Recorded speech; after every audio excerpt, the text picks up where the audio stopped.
Hey everybody, I'm Justin and I'm the founder of Mona, and here we are demonstrating our image to 3D tool.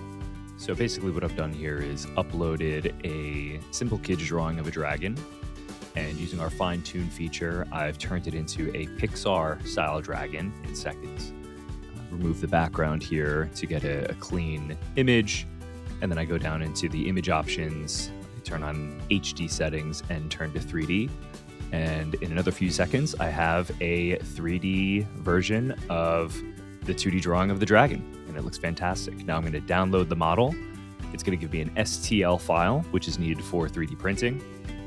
And I'm going to drop that downloaded STL file into my bamboo slicer.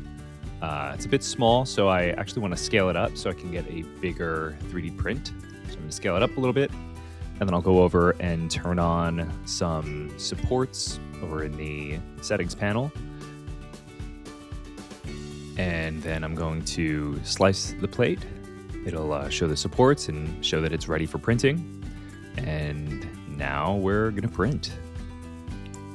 And so you can see how easy it is to go from just a drawing to a really high quality 3D model and then send it straight to my bamboo printer. It's so easy and it's so fun, and here is the finished print.